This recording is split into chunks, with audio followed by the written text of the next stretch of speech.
Vamos então, amados irmãos, abrir as nossas Bíblias no Evangelho de Mateus, no capítulo 25, versículo 31 até o 46. Capítulo 25, estamos finalizando esse capítulo hoje.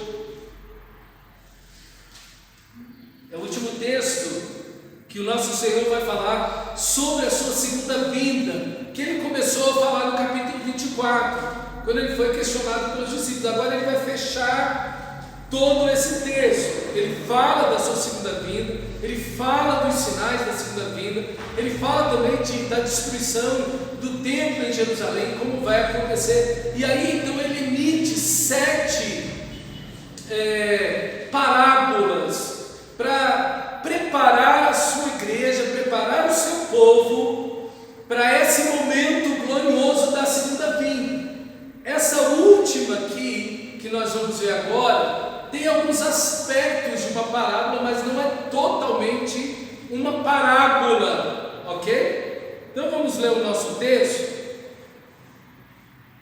Diz assim, versículo 31: quando o Filho do Homem vier na sua majestade, todos os anjos com ele, então se assentará no trono da sua glória. Todas as nações serão reunidas em sua presença, e ele separará uns dos outros, como o pastor separa as ovelhas dos cabritos. Porá as ovelhas à sua direita e os cabritos à sua esquerda. Então o rei dirá aos que estiverem à sua direita: venham benditos de meu Pai, venham herdar o reino que está preparado para vocês desde antes da fundação do mundo. Porque tive fome e vocês me deram de comer, tive sede e vocês me deram de beber, eu era forasteiro e vocês me hospedaram, eu estava nu e vocês me vestiram, e enfermo e me visitaram, preso e foram me ver. Então os justos perguntarão: quando foi que vimos o Senhor com fome e lhe demos de comer, ou com sede e lhe demos de beber? E quando foi que vimos o Senhor como forasteiro e o hospedamos, ou nu e o vestimos? E quando foi que vimos o Senhor enfermo ou preso e fomos visitá-lo? O rei respondendo lhes dirá: em verdade lhes digo que sempre que o fizeram a um destes meus pequeninos irmãos, foi a mim que o fizeram. Então o rei dirá também aos que estiverem à sua esquerda: afastem-se de mim, malditos, para o fogo eterno preparado para o diabo e seus anjos, porque tive fome e vocês não me deram de comer, tive sede e vocês não me deram de beber, sendo forasteiro vocês não me hospedaram, estando nu, vocês não me vestiram, achando-me enfermo e preso, vocês não foram me ver. E eles me perguntarão: quando foi que vimos o Senhor com fome, com sede, forasteiro, nu, enfermo, preso, e não socorremos? Então o rei responderá: em verdade lhes digo que sempre que o deixastes de fazer a um destes mais pequeninos, foi a mim que me deixaram de fazer. Estes irão para o castigo eterno, porém os justos irão para a vida eterna. É um texto muito impactante, é um texto único na Bíblia. Não tem em outro evangelho um texto como esse. A pergunta que eu tenho que fazer para você, e talvez quando você lê esse texto, venha essa ideia na sua cabeça: como alguém é salvo? Talvez seja isso que venha na sua cabeça. Ok, para ser salvo, então alguém tem que fazer essas coisas. Mas será que é disso que esse texto está falando? Será que você é salvo porque faz boas obras?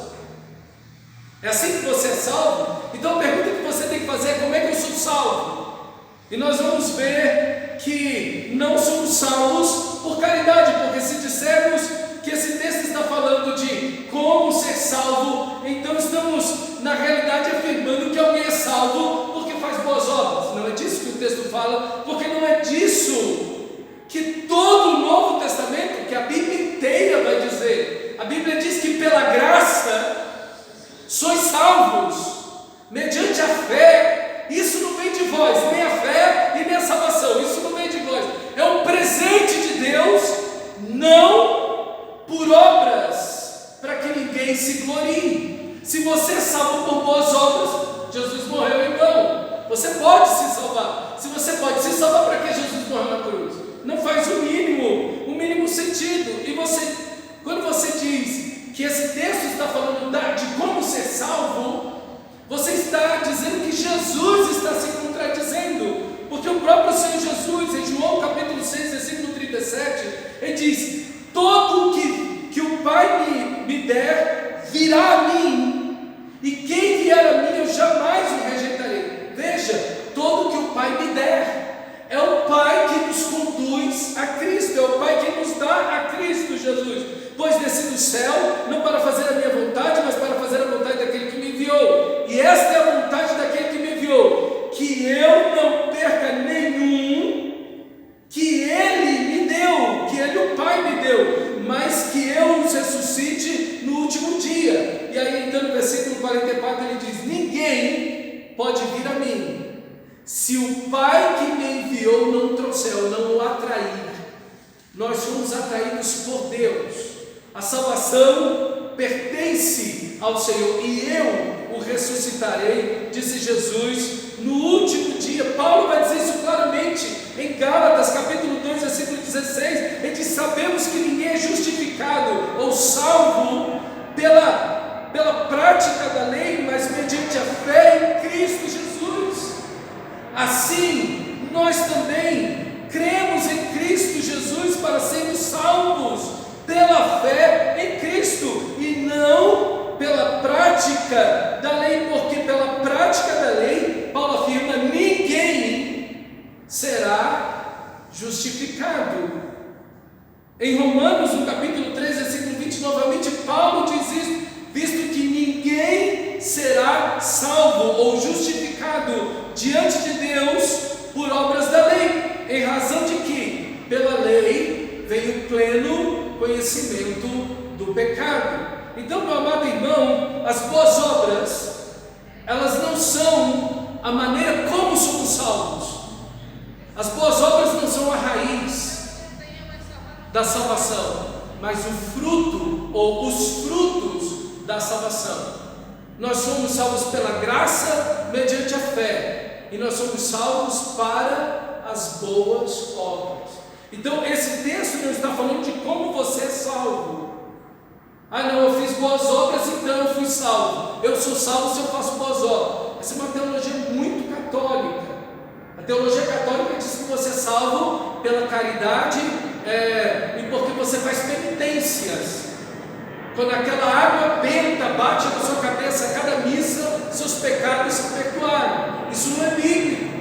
Não é assim que as Escrituras Sagradas nos ensinam. Então o texto do grande julgamento, ele não está falando de como ser salvo. É a primeira coisa. A segunda coisa, como eu disse, esse texto não é uma parábola, é uma descrição da segunda vida. Tem elementos de parábola ou de figura de linguagem, como o pastor separa as ovelhas dos cabritos, ok? Então aí tem uma figura de linguagem, meio que uma parábola aí. Mas esse texto está descrevendo o que vai acontecer na segunda vinda, ok? É um texto profético, tem 7 partes nele. A primeira parte é essa descrição, e depois tem 6 diálogos que o seguem. Então um texto muito bonito, muito bem estruturado. E vamos ver então essa primeira parte, que é a descrição, versículo 31. Quando o Filho do Homem vier na sua majestade, todos os anjos com ele. Está vendo? Ele está descrevendo o que vai acontecer. Ele não está contando uma parábola, ele está descrevendo como vai acontecer na sua segunda vinda. Então se assentará no trono da sua glória, toda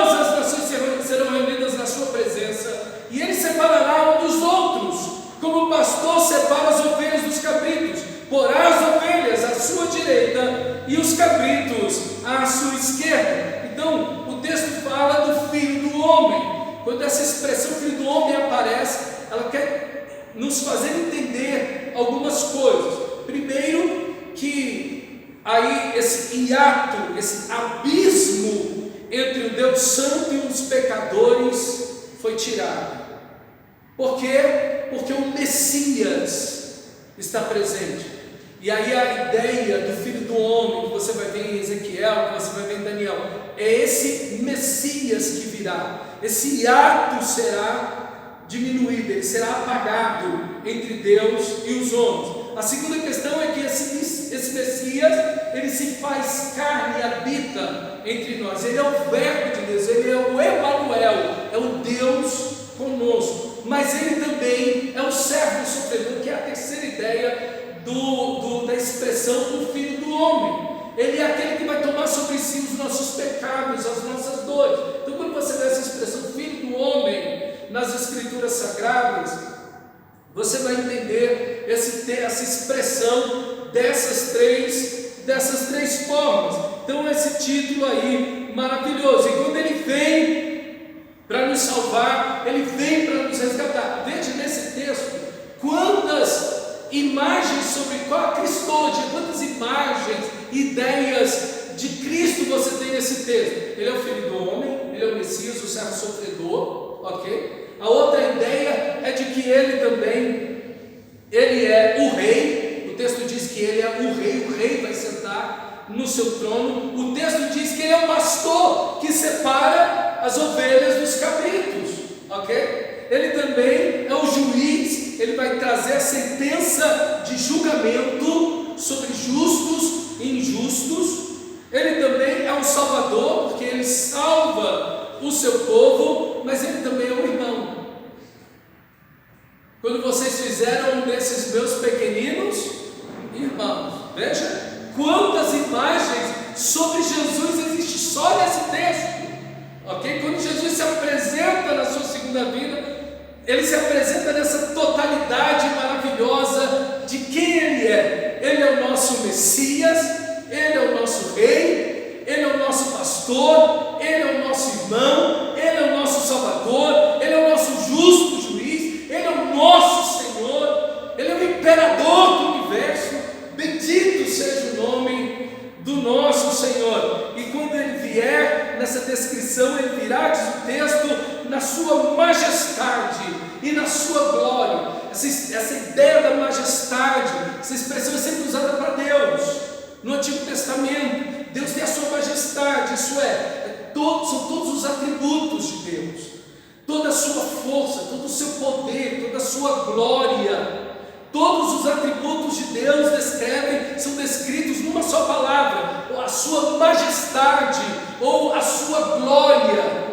O texto vai falar aqui com a sua glória, que ele se assenta no trono. E o texto ainda diz, com todos os anjos dele. Irmãos, é um negócio fantástico, porque quando o Senhor Jesus vier, não só o sol vai se apagar, não só a lua vai minguar, não só as estrelas, o universo inteiro vai começar a cair pela presença poderosa do nosso Deus.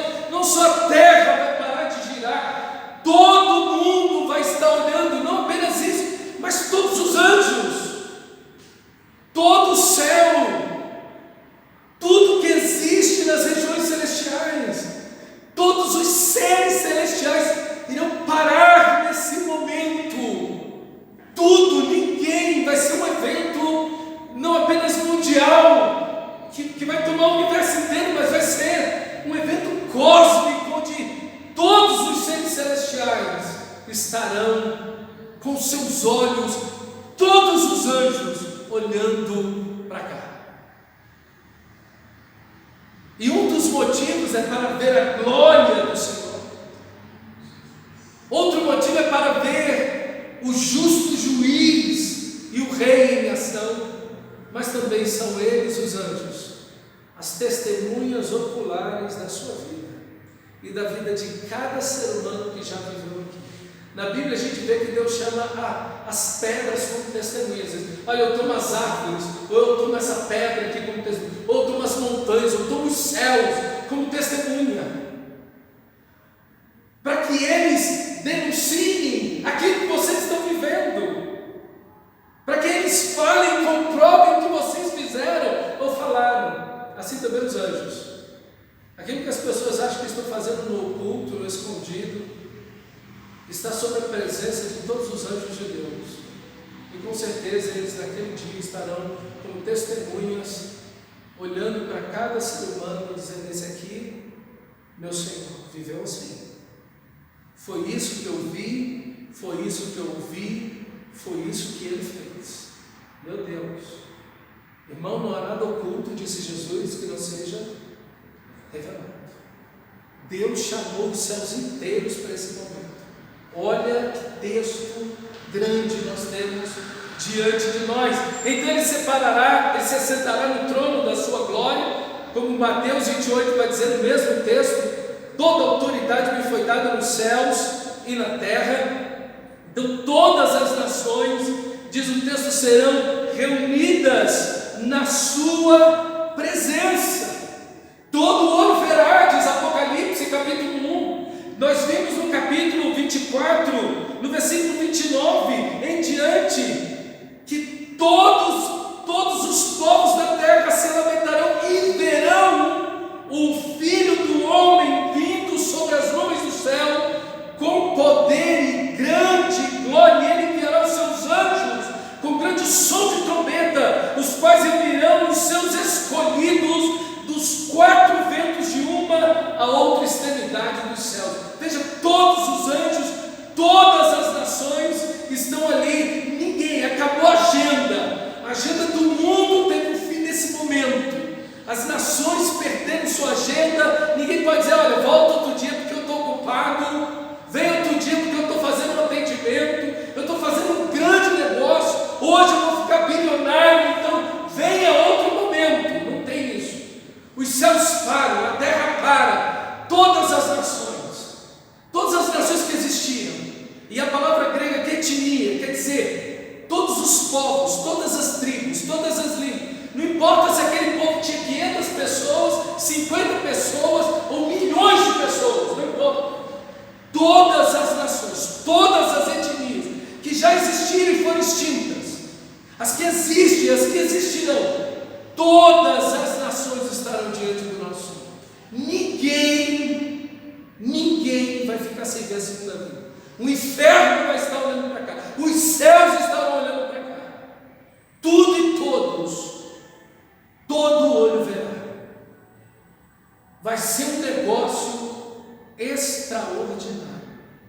Não dá para se confundir nesse dia e pensar assim: será que Jesus voltou? Será que... Eu não entendo esse pessoal que fica achando que Jesus vai voltar secretamente. Olha esse texto, veja se isso é possível.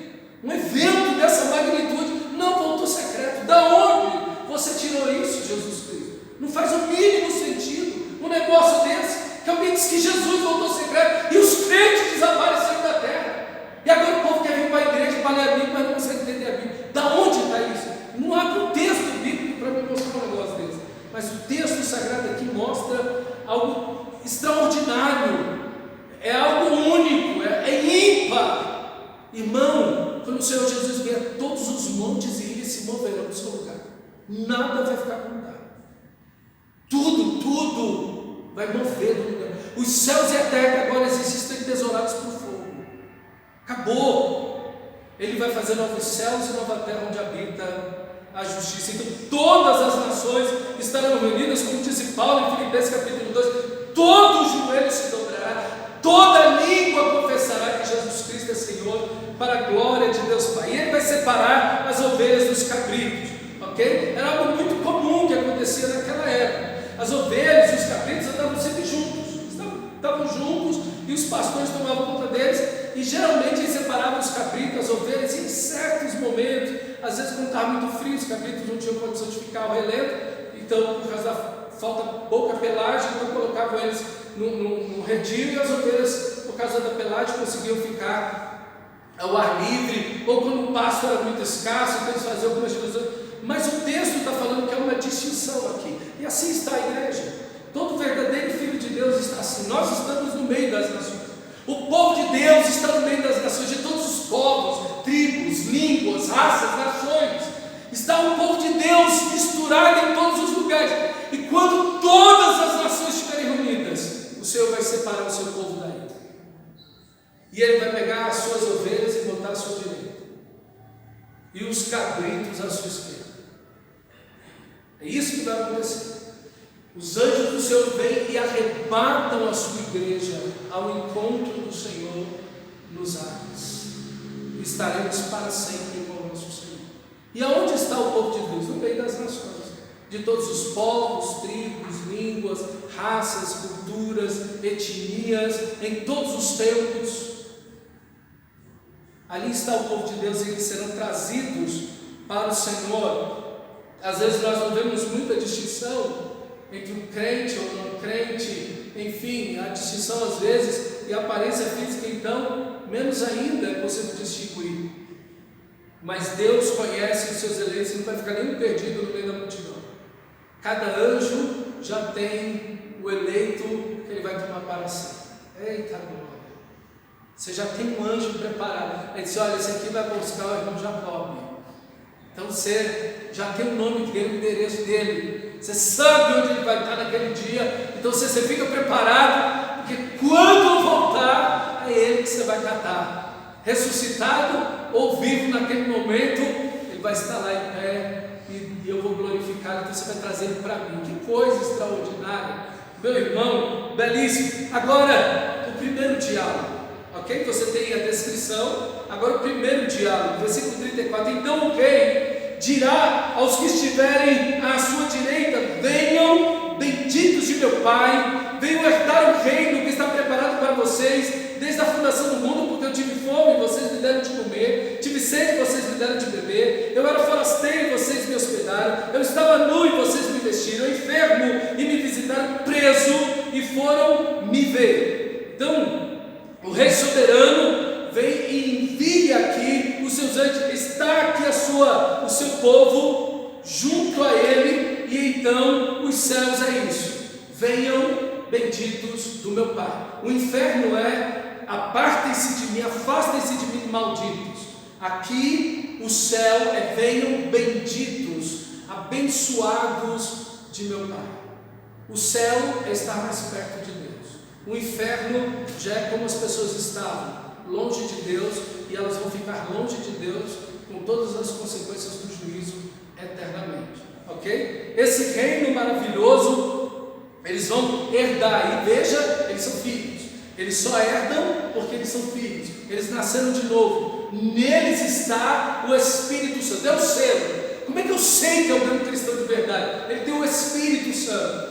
E nem sempre é possível você ver isso. Né? Nem sempre é possível você identificar isso. Por exemplo, minha irmã chegou para mim essa semana e disse: poxa pastor, o fulano que tem título de pastor, nunca vi muito aquilo na vida dele, mas ele tem um título de pastor e está lá vivendo na pornografia e tudo. A mulher descobriu, estava traindo também a esposa, aquela coisa toda. Está vendo? Tem o título de pastor, tem o título de crente, vai à igreja, canta, toca, prega, faz tudo. E o Espírito de Deus? Cadê o Espírito Santo? Porque, meu amado irmão, sem santificação ninguém verá o Senhor. Pela árvore você conhece. A árvore boa não pode dar frutos maus, assim como a árvore má não pode dar frutos bons.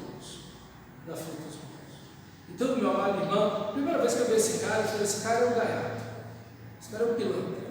Ele está aí só para.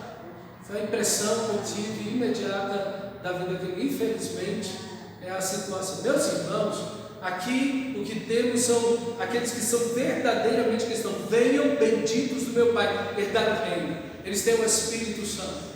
Eles são pessoas espirituais. Eles vivem de acordo com a vontade de Cristo Jesus, o nosso Senhor. E aí então o texto descreve: pois eu tive fome, e você conhece o texto. A grande questão aqui, E aqui está a chave para você entender esse texto. A chave para você entender esse texto está exatamente aqui agora. É que para entendermos a aplicação do Senhor nesse texto, você precisa entender o versículo 40. Olha o versículo 40.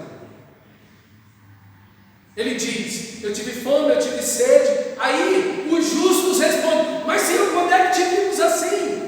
Aí Jesus, o rei respondendo, versículo 40, ele dirá: em verdade lhes digo que sempre que o fizeste a um destes meus pequeninos irmãos, foi a mim que fizeram. Foi a mim que fizeram. Então o que nós vamos entender é quem são esses pequeninos irmãos. Veja, ele não está falando aqui, quando vocês fizerem aos pobres, aos mendigos, aos necessitados, ou qualquer não. Ele está falando de um grupo específico, a estes meus pequeninos irmãos. E aqui a gente precisa, e é sempre importante que você use o próprio texto sagrado para entender o texto sagrado. Isso é uma regra de entender a Bíblia, de interpretação bíblica. Jesus falou desses pequeninos irmãos nesse livro. Jesus falou desses pequeninos ou desses irmãos nesse livro ou em outro evangelho. Conseguimos ver essa expressão nos lábios de Jesus em outros textos? Sim, no capítulo 12 de Mateus, versículo 48 e 49, Jesus vai dizer: porém Jesus respondeu ao que o trouxe o aviso.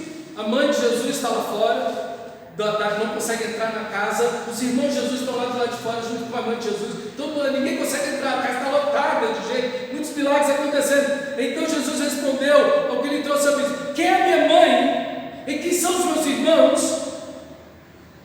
E estendendo as mãos para quem? Para os discípulos, disse: eis minha mãe e meus irmãos, porque, portanto, aquele que fizer a vontade do meu Pai Celeste. Quem é o discípulo? Quem é o discípulo? Aquele que fizer a vontade do meu Pai Celeste. Discípulo não é quem tem o título. Não, eu sou discípulo de Jesus. Não. Discípulo é aquele que faz a vontade do meu Pai Celeste. Esse é meu irmão, minha irmã e minha mãe.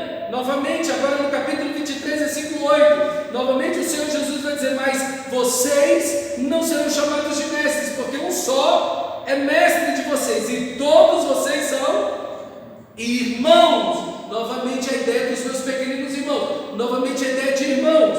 E então, no capítulo 28, versículo 10, então Jesus lhes disse: não tenham medo, vão dizer aos meus irmãos que se dirijam a Jerusalém, a Galileia, e lá eles me verão depois da ressurreição. Novamente, irmãos, sempre se referindo a quem? Aos discípulos, nunca a multidão, nunca a pobres e necessitados.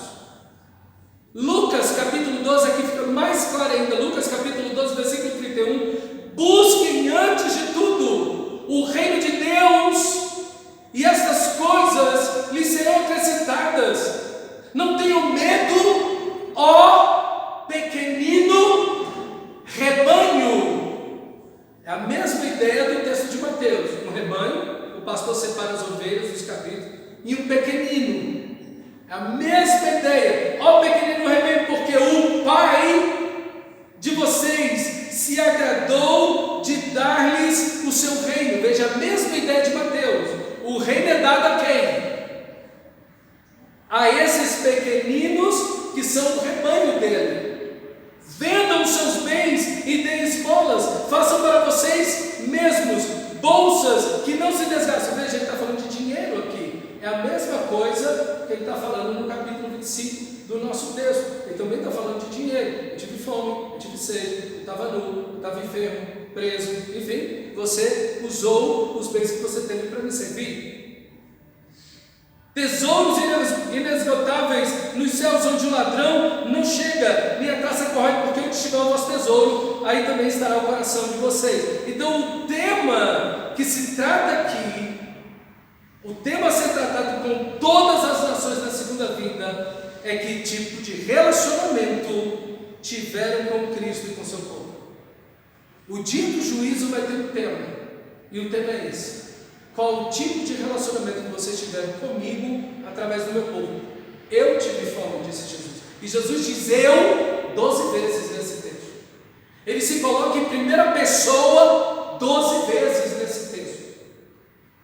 Eu tive fome, eu tive sede. E quando a resposta tanto das ovelhas quanto dos cabritos é: quando é que te vimos? Te vimos. E aí então ele responde: quando vocês fizeram um desses meus pequeninos irmãos. Então veja, o tema da segunda vinda é como o mundo, como todas as pessoas se relacionaram com Cristo e com a sua igreja. É disso que trata esse texto. Os cristãos verdadeiros, tirados de todas as nações, são recompensados como trataram os seus irmãos. O tema aqui não é caridade. Você deu esmola, você deu dinheiro para o pobre, para o necessitado. A igreja faz isso. Teve uma enchente, a igreja vai lá e ajuda. Teve um terremoto, a igreja deve ir lá ajudar. Alguém bate na sua porta, você deve ir lá ajudar. Mas não é disso que esse texto fala. Não é disso que esse texto trata. Esse texto não está tratando de você fazer boas obras e caridades ao pobre ou necessitado. Não. Esse texto está falando de como você tratou o seu irmão em Cristo. E lembra, a gente acabou de sair do texto, finalizando o capítulo 24, do servo bom ou do servo mau. O maior castigo na segunda vinda vai ser para aqueles que dividiram a igreja, que maltrataram os irmãos em Cristo. E aqui o tema do grande juízo é o mesmo. É o mesmo. É como foi tratado o povo de Deus no meio das nações e como o povo de Deus tratou uns aos outros. Esse é o tema da segunda vinda. Irmão, eu quero te dizer uma coisa: não existe ninguém mais precioso nesse mundo do que o povo de Deus. Para Deus não. Para Deus não. Por quê? Porque cada cristão verdadeiro valeu a vida de Jesus. Existe alguém mais importante que Jesus? Existe alguém que está acima de Jesus? Existe alguém que se compare a Jesus? A vida do Salvador, a vida do Rei do Universo, a vida do Senhor da glória, daquele que a tudo possui, o Criador dos céus e da terra, de tudo que existe, que deixou a sua glória, o Emanuel de Deus entre nós. Dele pertence, a ele pertence cada um dos filhos de Deus, e ele comprou cada um com o preço do seu sangue. Não tem nada mais precioso para Deus que a vida do seu povo. Nada mais importante para Deus que a vida do seu povo. Eu espero que você esteja vendo o seu irmão em Cristo assim. E essa é a grande lição desse texto. Que você olhe a igreja pela ótica de Deus e não pela ótica do mundo. Porque na ótica do mundo, quem é a igreja? Quem é a igreja para a ótica do mundo? O que o mundo diz da igreja? O que o mundo diz de Cristo? O que o mundo diz de Cristo? O que o mundo quer fazer com Cristo é que Cristo seja o escravo deles e que lhes dê bênçãos, dinheiro, prosperidade, saúde. É só disso que o mundo... O único relacionamento que o mundo pós-moderno quer com Cristo é esse. É que Cristo seja o seu servo e faça tudo o que eles quiserem. E a igreja? Ali tem um bando de idiotas.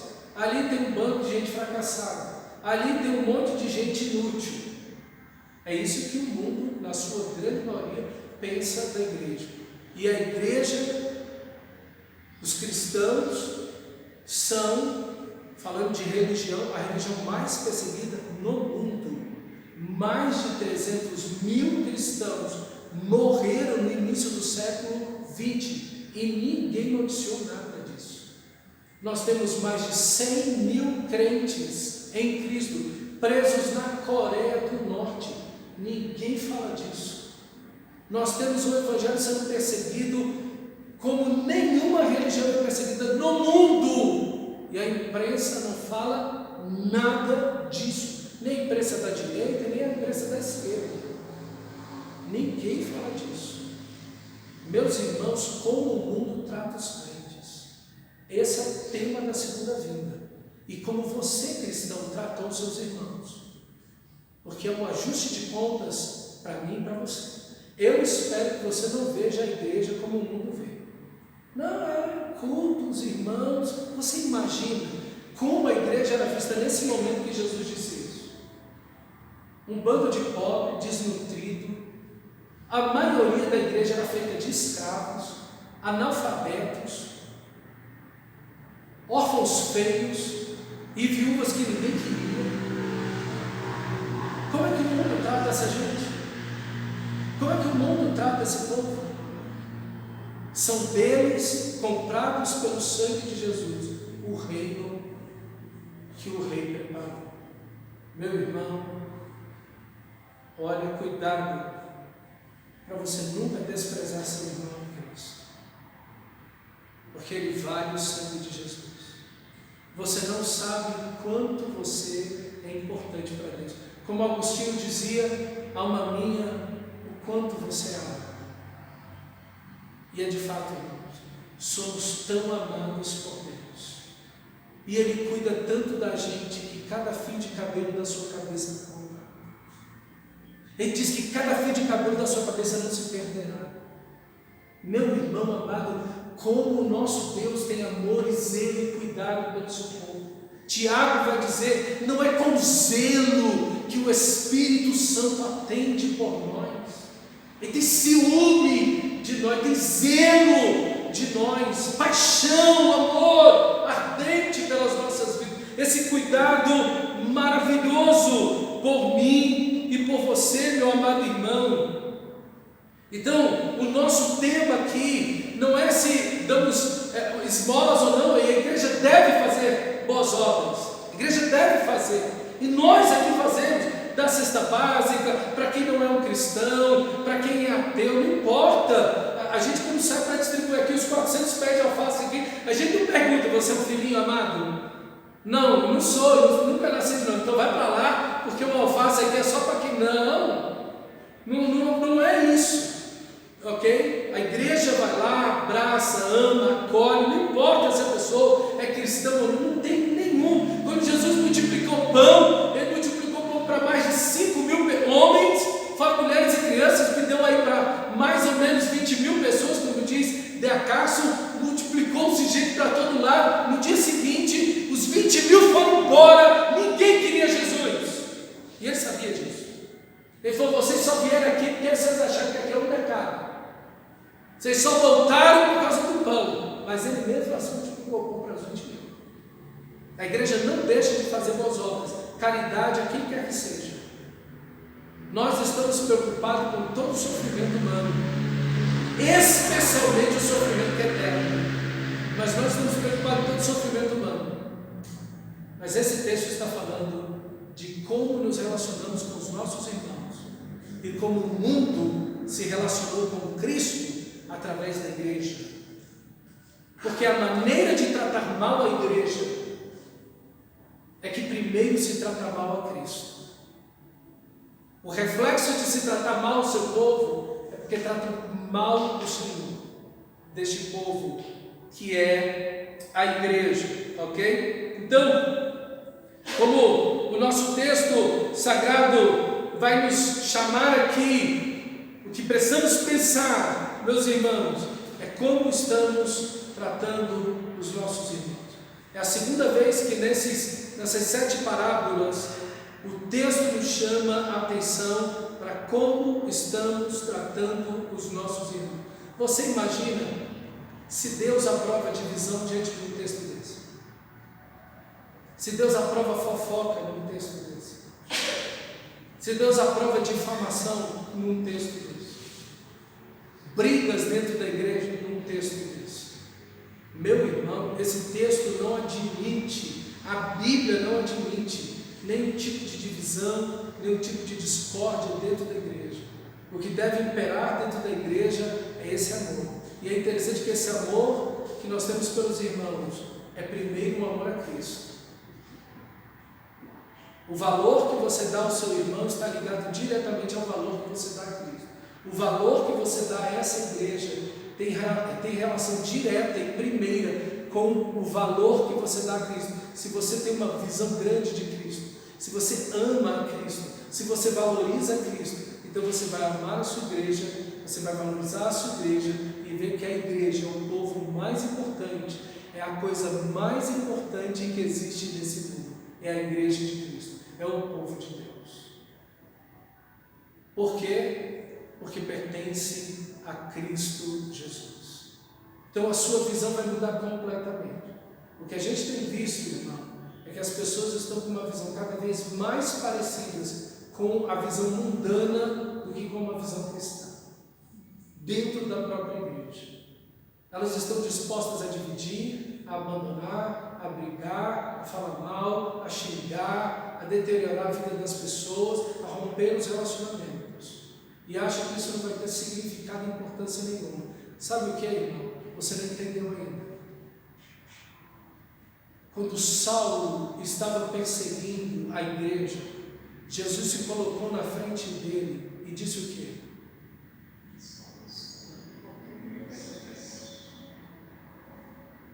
Você acha que você está fazendo contra o seu irmão? Você acha que é contra o seu irmão que você está indo? O mundo pode até pensar que está indo contra a igreja, mas é contra o próprio Cristo que ela está indo. O mundo está indo contra Cristo. Quando você fala mal do seu irmão, você fala mal do próprio Senhor da glória. Quando milharão se reuniram para falar mal de Moisés, Moisés nem esquentou a cabeça, mas Deus tomou a situação para si. É a mim que você percebe. Quando você serve o irmão, é a Cristo que você serve. Quando você ampara o irmão, é a Cristo que você ampara. Quando você socorre o irmão, é a Cristo que você socorre. Quando você auxilia o irmão, é a Cristo que você está fazendo. Então, quando você servir na igreja, a quem você está servindo? A Cristo. É a Cristo. Ah, pastor, mas eu estou servindo os irmãos. É a Cristo. E é interessante que o texto fala das ninharias da vida. Eu tive fome, eu tive sede. Cada vez você bota um copo d'água na mão do seu irmão, hein? Que coisa, eu tive fome, eu tive sede, eu estava nu, eu estava doente, eu estava preso, eu estava enfermo. E você foi lá e amparou, socorreu o seu irmão. Então, quando você faz isso, é a Cristo que você está servindo. Você não está servindo meramente o seu irmão, é a Cristo que você está servindo. Tudo aquilo que você faz na igreja, é a Deus que você faz. Qual foi a última vez que você abençoou o seu irmão? Que você socorreu o seu irmão? Que você amparou o seu irmão? Que você acolheu o seu irmão? Nós vivemos hoje na cultura de que eu vim para ser abençoado. O texto está dizendo para você vir para abençoar, para ver a necessidade do seu irmão e ir até ele, e abençoar, acolher, amparar, socorrer. Meu irmão, que desafio para mim e para você esse texto. Como esse texto nos chama a servir a Cristo Jesus, servindo a igreja, servindo o Senhor da glória, servindo o seu povo. Esses são os benditos do Pai, esses são os abençoados do Pai. É a Cristo que estamos servindo quando servimos a igreja. E aí não importa, e aqui está, meu amado irmão, o ponto contrário justamente da ideia pirotécnica, né? De você, quando no texto mesmo de Mateus, Senhor, em teu nome nós expulsamos demônios, falamos em línguas, curamos, fizemos coisas tão espetaculares. Apartai-vos de mim, vós que praticais a iniquidade. A mesma expressão usada aqui, apartai-vos de mim, malditos, para o fogo eterno preparado para o diabo e os seus anjos. Enquanto nós vivemos em amor, eu tive fome, eu tive sede, nas coisas cotidianas, diárias da vida, estamos atentos aos irmãos, acolhendo os irmãos, amando os irmãos, abençoando, socorrendo os irmãos. Os cabritos, geralmente, eles estão em busca de algo pirotécnico, onde eles possam aparecer. Senhor, em teu nome nós expulsamos somos demônio, nós falamos em língua, nós curamos. E o texto aqui não somos nós, é Cristo. O texto aqui não é quem sou eu ou você, é Cristo. Nós vivemos hoje na cultura dos títulos, das imagens, mas esse serviço tão pequeno, esse serviço tão cotidiano, a maioria das pessoas não quer fazer. As pessoas geralmente querem tirar selfie do lado de alguém bonito e importante, para que elas sejam ovacionadas, para que elas possam dizer: eu estive do lado do fulano e do ciclano. E aqui, irmão, a humanidade inteira está dividida em dois grupos. Só existem as ovelhas e os cabritos. Pronto. E quando você olha as ovelhas, você vai dizer: esse é o povo de Deus. Essa gente aí que socialmente não tem quase valor algum. Meu irmão, é esse povo aí abençoado de Deus. Então, o que o texto nos chama é servir o Senhor nesses pontos simples, servindo a igreja. Quando foi a última vez que você serviu e socorreu os seus irmãos em Cristo Jesus? Pense nisso, meu amado irmão. E veja se você pode ouvir do Senhor: benditos de meu Pai, venham para o reino que está preparado para vós antes da fundação do mundo. Antes de Deus criar esse universo, Ele já tinha criado este reino eterno para o seu povo. Porque Ele teve fome, você estava lá. Ele teve sede, estava nu, doente, você se fez presente na vida da igreja, na vida dos seus irmãos. Que você possa olhar e dizer: meu Deus, tem misericórdia de mim, eu preciso. E essa atitude de espanto que nós vemos aí no versículo 37. Então os justos perguntarão: quando foi, Senhor, que te vimos com fome, com sede, e te amparamos? Essa atitude de espanto mostra que eles não estão em busca do galardão. Eles não estão fazendo aquilo com o interesse de que não, naquele dia eu quero ouvir do Senhor: venho bendito de meu Pai. Então deixa eu ficar bem aqui com os irmãos aqui, fazer alguma coisa aqui de fachada, de alguma coisa que eu estou fazendo aqui de fachada, para eu ficar bem na situação aqui, para ouvir isso de Deus. Não, eles se admiram. Quer dizer que o Senhor está naquele irmão. Sim, o Espírito de Deus habita nesse irmão. Eu preciso amá-lo, eu preciso honrá-lo, eu preciso ajudá-lo, eu preciso ampará-lo, porque quando eu faço isso, eu estou fazendo isso em Deus, por Deus, para Deus, servindo meu irmão. Bendito seja o Senhor por isso, irmão. Cristo em vós, Cristo em vós, Cristo em nós. É isso que esse texto nos chama. Que você valorize o seu irmão. Cristo está nele, o Espírito de Cristo está nele. Não dá para melhorar isso. Não tem nada maior do que isso. Nem título, nem emprego, nem dinheiro, nem bens, nem herança. Nada do que você tenha é maior do que a salvação, que a presença do Espírito de Deus em sua vida. Não tem como melhorar isso. Nada do que você tenha ou alcance na sua vida vai agregar algo mais do que você já recebeu em Cristo Jesus, o nosso Senhor. Nada pode acrescentar isso a você. Então, esse espanto deles mostra realmente que eles não estão fazendo aquilo com uma intenção da salvação. Eles estão fazendo por amor, por paixão, por devoção a Cristo, mas também aos irmãos. Irmão, a gente precisa aprender a valorizar a igreja. A gente tem uma visão muito pequena, fraca, diminuta da igreja. A gente vê a igreja de uma forma muito mundana. A gente vê a igreja muito pouco como Cristo vê a igreja. Então por isso que a gente acha que o serviço dentro da igreja não é uma coisa honrosa, não é uma coisa que a gente deve se esforçar e abrir mão de qualquer coisa.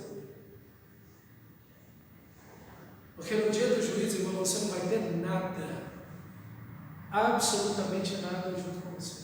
Todos os seus bens estão para lá. Tudo, títulos, tudo. O único assunto vai ser esse aqui. Você, meu amado irmão, e seus irmãos em Cristo. E eu espero que você tenha muita coisa boa para dizer para Cristo Jesus, o que esteja muita coisa boa escrita lá no livro da vida de como você serviu, você amparou, apoiou, socorreu, orou, intercedeu, abençoou, falou bem dos seus irmãos. Eu espero que você tenha muito. Por isso, irmão, que aqueles que espancam os seus irmãos são cortados no meio, a palavra grega de cotomel, que é esse castigo no capítulo 24, e são lançados nas trevas, na escuridão. Aqueles que espancam os seus irmãos, aqueles que dividem a igreja, serão divididos no meio e andarão arrastados no inferno em chamas eternamente. Por quê? Porque foram contra a igreja de Cristo, porque foram contra o próprio Cristo. Então, meu amado irmão, aqui está um dos pontos centrais do Novo Testamento, a unidade da igreja, a unidade do Espírito no vínculo da paz. Em todas as cartas do Novo Testamento você vai ouvir sobre unidade. Em todos os livros do Novo Testamento você vai ouvir sobre unidade e sobre a segunda vinda de Jesus. E então, o rei agora, versículo 41, expulsa aqueles que maltrataram os pequeninos, esse pequenino rebanho. Então o rei dirá, versículo 41, também aos que estiverem à sua esquerda: afastem-se de mim, malditos, para o fogo eterno preparado para o diabo e seus anjos. O inferno tinha como destino primeiro o diabo e os seus demônios, e os seus capangas, e a sua turma. O inferno não tinha sido criado para o ser humano, mas como o ser humano cai em pecado, agora ele tem o mesmo destino. E é interessante que, se existe alguém que odeia a igreja, é o diabo.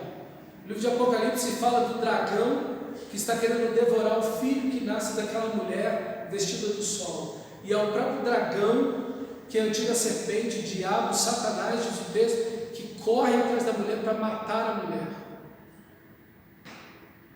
Não existe ninguém que odeie mais a igreja do que o diabo e seus demônios. E todos aqueles que odeiam a igreja, que odeiam os cristãos, que odeiam o povo de Deus, que divide a igreja, que faz uso da igreja, do povo de Deus para benefício próprio, esses estão do lado do diabo e não do lado de Deus. Não estão do lado de Deus. Deus não tem divisores do seu lado. Deus não tem pessoas que estão olhando de si para si mesmo, ao seu lado, achando que vão montar um reino próprio para si. O povo de Deus é outro, e aqui estão os malditos, e o inferno é isso: afastem-se de mim. É essa ausência da presença de Deus com juízo. Por quê? Pois eu tive fome. Aqui a descrição é a mesma. É a mesma descrição que é feita para os justos, é a mesma descrição feita para aqueles que estão perdidos, para aqueles que são malditos. E aí eles vão perguntar: Senhor, quando é que te vimos assim? E aí a resposta do Senhor: e não te assistimos e não te socorremos aqui, é a omissão. A omissão. Quando é que te vimos assim e não o socorremos? A omissão é um grande pecado. Deixar de fazer é um grande pecado. Saber que um irmão passa necessidade de pão diário e não fazer nada, a pergunta retórica de João na sua primeira carta: como pode habitar nele o amor de Deus? Eu sei que meu irmão está necessitado de pão diário, e eu me nego a abençoar meu irmão. Como pode habitar nessa pessoa o amor de Deus que se nega a isso? De jeito nenhum, ok? De jeito nenhum. Então eles se negam. Então o texto diz: e não socorremos. Jesus dirá: em verdade lhes digo que sempre que o deixastes de fazer a um destes mais pequeninos, novamente aí, e ele não precisa nem dizer pequeninos irmãos, porque ele acabou de dizer pequeninos irmãos, foi a mim que o deixaram de fazer. Então a atitude do mundo com a igreja, com os cristãos, por isso que Paulo vai dizer: a nossa luta não é contra a sangue e carne. Nós não lutamos uns contra os outros, e a nossa luta não é contra o mundo. Nós não pegamos em armas para ficar revidando contra ninguém. Meu irmão, quem está por trás de toda a perseguição da igreja, de toda a perseguição do povo de Deus, com certeza é o diabo. E todo aquele que odeia Deus, odeia o seu povo. Odeia o seu povo. E aqui o texto diz: foi a mim que deixaram de fazer. Estes irão para o castigo eterno. Porém os justos para a vida eterna. Deixa eu te explicar algo aqui. Existe uma ideia, uma teologia, chamada a teologia da aniquilação. Que as pessoas que vão para o inferno, vai chegar um momento lá, que elas vão passar um tempo lá em sofrimento, sofrendo os seus pecados, pagando os seus pecados, e depois elas vão ser extintas. Essas pessoas vão, Deus vai dar um fim nelas, elas vão deixar de existir. Eles vão ser aniquilados. É mentira isso. Olha o versículo 46. Estes irão para o castigo, e os justos irão para onde? Para a vida eterna. É a mesma palavra, vida eterna. O mesmo adjetivo está para a morte eterna. Ok? Não existe aniquilação. Não existe a ideia de que daqui a não sei quantos anos lá no inferno, o inferno vai deixar de existir. Isso não existe. Não é bíblico isso. Não está nas escrituras sagradas. Ok? Do mesmo jeito que a vida em Deus é eterna, a vida sem Deus, a morte é eterna. E aqui tem um peso para mim e para você, da sua missão. E a sua missão, irmão, começa quando você ama Deus. A sua missão começa na sua devoção a Deus. A inspiração da sua família, as pessoas que estão com você, que trabalham com você, que convivem com você, vem em sua vida por Deus. A paixão que as pessoas veem que você tem por Deus é o início da sua missão, a transformação da sua vida, seu caráter semelhante a de Cristo. É um outro grande testemunho para a sua vida, mas também como você trata a igreja. As pessoas estão ouvindo como você trata a igreja. Sua família vê muito bem o que você acha da igreja. Você fala mal da igreja na frente da sua família?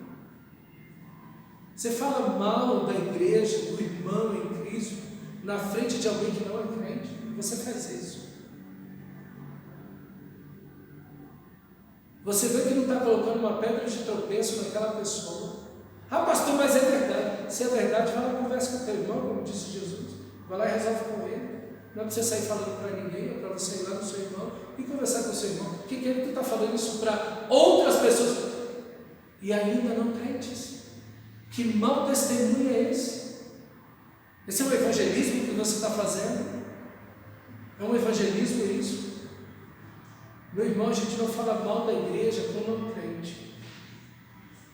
A gente não posta vídeo na internet mostrando a desgraça que acontece dentro da igreja, muitas vezes, pelos falsos testemunhos, e o joio que está dentro da igreja, e tu posta isso para o não crente, porque o não crente vai olhar e dizer: é por isso que eu não sou crente. Já não basta um monte de gente que insulta a igreja, vai tu se unir a isso? Vai você se unir aos blasfemadores para falar mal da igreja? O que é que os teus familiares estão ouvindo sobre a igreja? Sobre os irmãos da igreja? Seus familiares estão pegando você falando mal dos irmãos da igreja? Meu irmão, cuidado com o que você está fazendo. Porque essas pessoas precisam de salvação. E está você botando uma pedra de tropeço na frente dela. Ela não tem nada que saber dessas coisas. Minha família nunca soube de atropelo nenhum que eu passei no ministério, de problemas, de lutas, de traições, seja lá o que for. Para quê? Eles já têm dificuldade com eles mesmos. O que é que eu vou acrescentar alguma coisa aí para impedi-los de vir a Cristo Jesus ainda mais? Não, meu irmão, não fazemos isso. Precisamos zelar por essa obra maravilhosa, porque o fogo é eterno. O inferno é eterno, a morte é eterna. E aqui, meu amado irmão, está a sua responsabilidade de pregar o Evangelho eterno, de chamar as pessoas para a vida eterna. Isso é sério. Isso aqui é a descrição do que irá acontecer. Que você e eu preguemos o Evangelho, que você e eu nos levantemos não apenas para adorar a Deus, não apenas para cuidar dos nossos irmãos e servir os nossos irmãos, mas também para pregar o Evangelho a toda criatura que está aí fora, perdida sem Cristo. Porque como tem uma vida eterna, há também uma morte eterna. E se essa pessoa partir sem a graça de Deus, ela vai partir para a morte eterna. Que Cristo Jesus aplique esse texto ao meu e ao seu coração e nos faça refletir nas verdades tão intensas e profundas do nosso texto. Feche os seus olhos, amado irmão, vamos orar nesse momento ao nosso Senhor.